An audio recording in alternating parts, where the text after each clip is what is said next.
ভারতের পোশাক শিল্পে নেমে এসেছে বজ্রঘাত। যে যুক্তরাষ্ট্রে ভারতের তৈরি পোশাকের ৪১% রপ্তানি হয় প্রতি বছর, সেখানে এবার গৃহীত হয়েছে এক অপ্রত্যাশিত ধ্বংসাত্মক সিদ্ধান্ত। প্রেসিডেন্ট ডোনাল্ড ট্রাম্পের ঘোষিত ৫০% শুল্ক ভারতের ওপর যেন কালবৈশাখীর ঝড় হয়ে আছড়ে পড়েছে।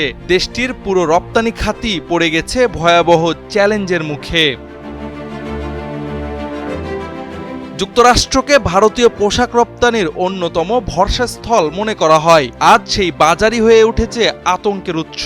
বড় বড় মার্কিন ক্রেতারা অর্ডার স্থগিত করছে। কেউ কেউ বলছে শুল্কের অতিরিক্ত চাপ না নিতে পারলে চুক্তি বাতিল হবে। এরই মধ্যে বিভিন্ন প্রতিষ্ঠান বাংলাদেশ, ভিয়েতনাম, এমনকি ইথিওপিয়ার মতো বিকল্প বাজারে উৎপাদন সরিয়ে নেওয়ার কথা ভাবতে শুরু করেছে।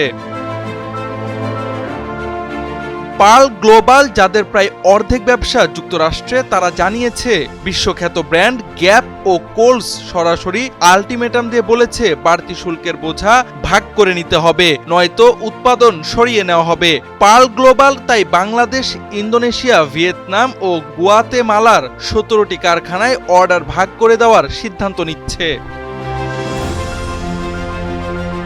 রিচাকো এক্সপোর্টস, যাদের ৯৫% রপ্তানি যুক্তরাষ্ট্রে, তারা জানিয়েছে এখন উৎপাদন কাঠমান্ডুর মতো জায়গায় স্থানান্তরের কথা ভাবতে হবে। অন্যদিকে টাইটান ও রেমন্ডের মতো বৃহৎ প্রতিষ্ঠানরাও মধ্যপ্রাচ্য ও ইথিওপিয়ায় উৎপাদন স্থানান্তরের প্রস্তুতি নিচ্ছে। এই সংকট শুধু একটি বা দুটি প্রতিষ্ঠানের নয়, বরং এটি গোটা শিল্প খাতের অস্তিত্বের প্রশ্ন হয়ে দাঁড়িয়েছে। ভারতের তিরুপ্পুর, যাকে দেশের নিট পোশাক শিল্পের রাজধানী বলা হয়, সেখানে শত শত কারখানায় এখন কাজ চলছে চরম অনিশ্চয়তার মধ্য দিয়ে।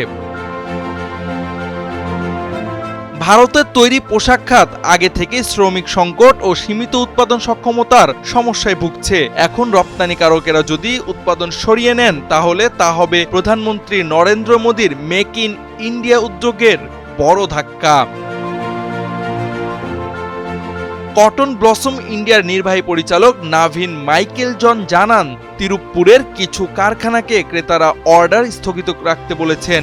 আবার কেউ কেউ পরিকল্পনা করছেন ৫০% শুল্ক পুরোপুরি কার্যকর হওয়ার আগে যতটা সম্ভব পণ্য পাঠিয়ে দেওয়ার। তিনি আরও বলেন, এক আমদানিকারক অন্তর্বাসের অর্ডার দিয়েছিল। এখন তারা বলছে যদি এখনও সুতা কেনা না হয়ে থাকে, আপাতত সেটি স্থগিত রাখতে।